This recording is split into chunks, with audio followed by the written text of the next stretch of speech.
Still in the beginning of his faith walk, Rico watched as the interactions seemed typical, but yet remaining focused on the spiritual aspect of life. While in the holding room with other inmates during processing, Rico would unexpectedly listen to his future jail cell roommate, neither of them aware of the future interactions that will occur. The guy believed in another religion, Islam. After being assigned to a jail floor and a jail cell, is when both realized that both are now roommates. His new roommate would occasionally come in and out of the jail cell, until one particular time the guy would instruct Rico to take a shower. Rico remained silent, continuing to rest. After some time had passed, the guy instructed Rico again to take a shower. This time the guy waited on Rico to respond, but Rico remained silent. The guy, growing agitated by the expression on his face, walked out of the jail cell again. Rico laid in bed as he observes another moment of escalating aggressiveness while keeping his mind on God. Moments later, the guy returned to the jail cell, but this time he was accompanied by a friend. Rico's roommate attempted another vocal instruction to Rico, with his friend joining in, also instructing Rico to get in the shower. Rico observes the two, wondering how far this escalation would rise when they realized that he wasn't moving. Everyone took a moment of silence as they looked at Rico, unaware if Rico would actually move. Upon seeing that he wasn't, Rico's jail cell roommate's friend walked out of the jail cell. Rico went to the jail dorm door to request a move to another jail dorm. However, Rico wouldn't stay long to confirm, as the recreation room was open to inmates. A Hispanic guy walked in the jail cell, informing Rico and his roommate that the dorm's gang leaders wanted Rico to leave the dorm after receiving word about the incident that occurred on the previous floor. Rico then sits on the stairs of the dorm, waiting for the dorm to be locked down so that he could request to leave.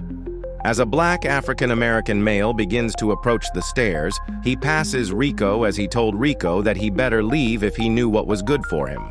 A few moments passed, then someone gave Rico a note, also known as a kite, threatening Rico if he doesn't leave the dorm. The dorm was locked down, but Rico remained outside the jail cell, in the dorm, waiting to request another move. After the officer on duty read the note that Rico received, they reassigned Rico out of the general population and placed Rico in protective custody, known as the yellow shirts, because protective custody inmates wear yellow uniforms, as a visual warning to the deputies to take caution when traveling throughout the jail with protective custody inmates through the general inmate population common areas. Rico was later transferred to a facility by the United States border, where he was assigned to a dorm that consists of 4 dorms in one. As time passed, Rico realized that segregation still existed in California's corrections facilities.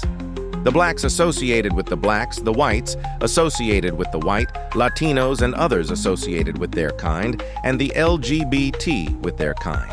Rico was assigned to a dorm where there seemed to be a mix of cultures, mainly black and Latinos, where he was welcomed. In fact, a young Latino male greeted Rico and assisted Rico with unpacking and making his bed.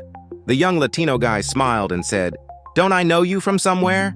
Rico told him he wasn't sure, but wondered if God somehow crossed their paths unknowingly before.